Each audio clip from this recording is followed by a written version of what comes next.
Հարգելի հայրենակիցներ, պարոն Թադևոսյան,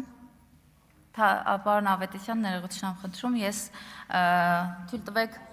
թույլ տվեք ներողություն եմ խնդրում, թույլ տվեք ասել, որ վիճակագրական կոմիտեն քիչ առաջ հրապարակել է 24 թվականի աղքատության ցուցանիշը 23-ի համեմատ 23.7%-ի փոխարեն կազմել է 21.7%, ծայրահեղ աղքատությունը նույնպես նվազել է 1.1%-ից հասնելով 0.6%-ի, սա ուղղակի լրում են։ Իսկ հիմա, սիրելի հայրենակիցներ, ուզում եմ անդրադառնամ առաջիկա կիրակի օրը կայանալիք ընտրություններին, հարցը, որի մասին ուզում եմ խոսել, վերաբերում է նաև համապետական ընտրություններին։ Խոսքը ընտրություններին մասնակցող քաղաքական ուժերին է վերաբերում, առիթ եմ ունեցել ուսումնասիրել վաղաշաբաթ համայնքի ընտրություններում կուսակցությունների և դաշինքների մեջ մտած կուսակցությունների ֆինանսական հայտարարագրերը, որոնք մի ամբողջ տարվա ընթացքում այդ կուսակցությունները չեն ունեցել ֆինանսական միջոցներ, բայց տեսնում ենք, որ ունեն գրասենյակներ, ունեն ֆեյքեր, օգտվում են սոցիալական էջերի գովազդներից, այս ամենը ծախս է, որը արտացոլված չէ այդ կուսակցությունների ֆինանսական հայտարարագրերում։ Վաղաշաբաթի ընտրություններին մասնակցող կուսակցությունների, այդ թվում նաև այս պահին մասնակցող մեծ մասի ներկայացված հայտարարագրերում ակնհայտ երևում է, որ տարեկան ֆինանսական միջոցներ չունեն, բայց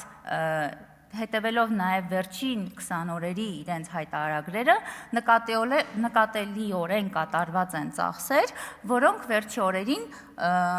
չեն հայտարարվել ոչ նվիրատվությունների, ոչ դրամահավաքների ընթացք, բայց կատարվել են մուտքեր այդ հիմնադրամներ և ծախսեր են արվել։ Դիմում եմ իրավապահ համակարգին, կոռուպցիայի կանխարգելման հանձնաժողովին, կենտրոնական ընտրական հանձնաժողովին, ակնկալելով, որ առաջիկայում ուսումնասիրություններ կիրականացնեն և ծագում չունեցող միջոցները կդառնան թափանցիկ և հաշվետվողական, այդպիսով վերջ դնելով գրպանային քարոզարշավներին։ ԿՊ-ն միշտ հրապարակային ներկայացնում է թե ստացված եկամուտները, թե ծախսերը, թե նվիրատուների տվյալները, ու երբ մի բան են նկատում, առանց անգամ ճշտելու, կարող են մի ամբողջ շաբաթ սոցիալական ցանցերում, լրատվամիջոցներում գրել, ջնջել, իմիտացիաներ ստեղծեն, միևնույն է, իմացեք, որ Հայաստանի քաղաքական դաշտում էտալոնային միակ թափանցիկ կուսակցությունը դա քաղաքացիական պայմանագիր կուսակցությունը, որ ամեն լուման արտացոլված է և այդ իսկ պատճառով ձեզ բազմաթիվ խոսակցությունների առիթ է տալիս։ Խոսքս ուղղում եմ նաև վաղաշաբաթի մեր սիրելի բնակիչներին,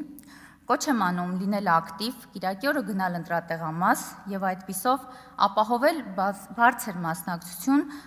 հանուն համայնքի բարօրության, զարգացման, ենթակառուցվածքների բարելավման։ Մեզ պետք չեն արկածախնդիր ղեկավարներ, մեզ պետք է լուրջ և պատասխանատու ղեկավար հանդինս Արգիշտի Մեխակյանին, և ուրեմն կիրակի օրը ընտրում ենք համարի 7-ին Արգիշտի Մեխակյանին։ Շնորհակալ եմ։